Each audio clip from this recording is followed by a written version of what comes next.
Another welcome to Prime Sports with me, Razak Musbao, and start off from Parliament, where the Speaker of Parliament, Alban Kingsford Sumana Bagben, has pledged to support Mediama Sporting Club ahead of their participation in next year's CAF Champions League. Well, the Speaker, the Moles and Yellows have an opportunity to represent Ghana in next year's CAF Champions League after winning this season's Top Flight Football League. Now, the triumph follows the just ended Ghana Premier League season. Now, the Speaker did commit to give the club some 100,000 Ghana cedis as part of their celebrations and were presented without money. Speaker assured them and charged them to give their very best when they represent Ghana in the CAF Interclub competition. Mediama is here today as you warmly welcome them this morning to present the trophy to the Speaker and members of Parliament for their support and blessings during the season. And the trophy is here at the chamber, as you can see. Moreover, Mr. Speaker, Mediama will be representing Ghana for the CAF Championship, and it is our plea that Ghanaians will give their support to the team for a successful tournament. To his aid, you have emphasized the need for us to invest in sports. I want to see that in you. I don't only want to hear it. And so I want to, on your behalf, commit the House to going with them all the length to the continent to ensure that they win the African Cup for Ghana. This I will proceed to enforce. Whether you say aye or no. And so when they approach the House through the Speaker, I will know the means I'll use to get the investment from you to the club to ensure that they get the necessary resources, the necessary logistical support, and the necessary motivation to surprise the continent by winning the cup. Yes, I'm a patron. And so as the patron, I'll ensure that that is done. So, Mediama SC, I want to assure you that the House is with you.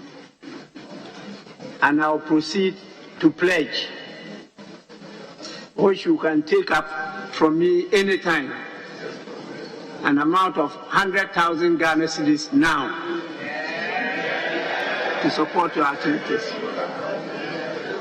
The Honorable Deputy Minister could receive it on your behalf. And please, this is the time to celebrate.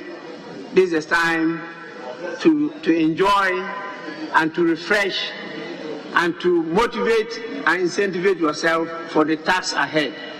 We are with you. Congratulations, congratulations, and congratulations. And I end with this statement. A thing of beauty is a joy forever.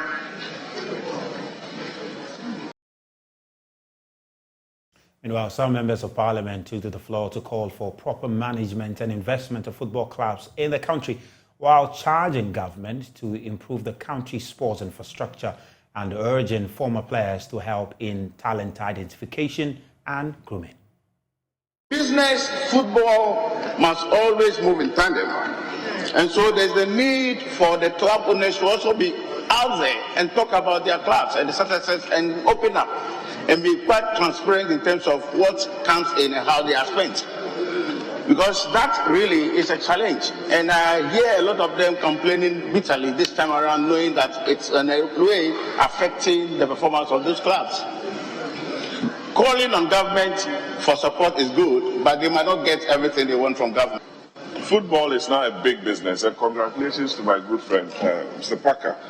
I watched the last African Cup of Nations Club Championship, between Al Ahly and WAC of Morocco. Al Ahly won the trophy 3-2. And if you look at the quality of play, it should tell you that those countries are investing in their academies. Companies are investing in football and sports in general. That is why Morocco could get to the semi-final stage of the last World Cup.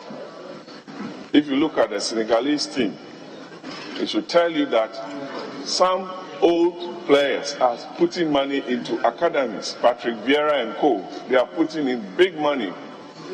What are former national stars doing in Ghana? Everybody is saying government must contribute. Government must contribute. How much can government put in football?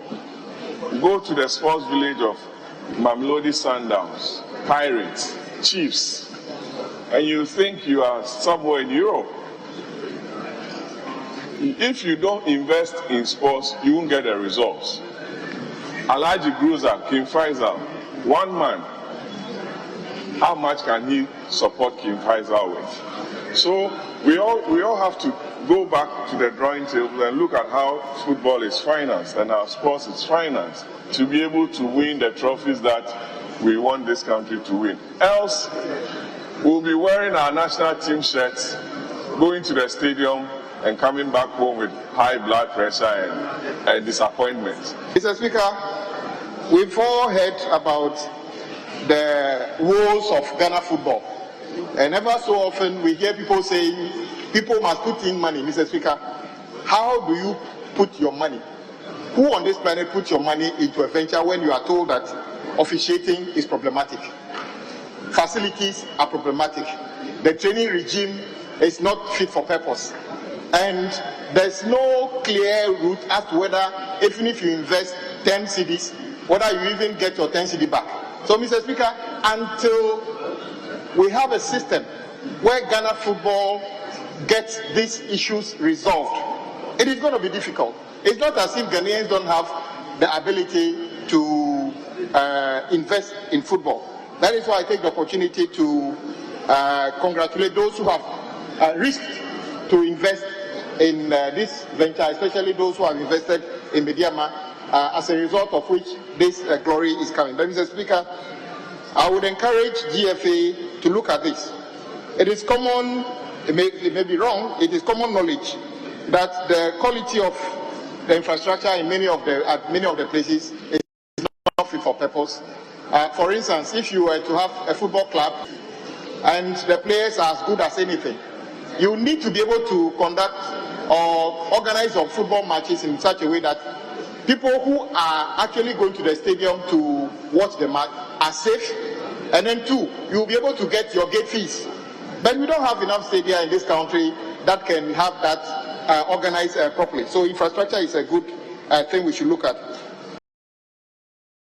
Now, away from that, Okoye United Football Club have secured a return to the Division 1 League after beating Pelicans on match day 4 in the Eastern Regional Football Association's Middle League.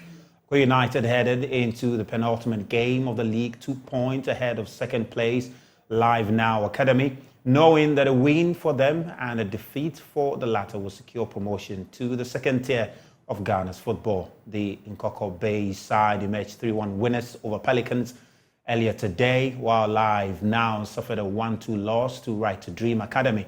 The results mean Okoye United win the Middle League with a game to spare and will play in the Division 1 League during the 2023-24 season. Okoye United suffered relegation to Division 2 in 2017 and have been struggling to make a return since then. However, their success this season means they have a chance to fight for a return to the Ghana Premier League at the end of next season. So we have for you on Prime Sports tonight with me, Razak Musbah. There's more on myjoyonline.com/sports. Do have a lovely evening.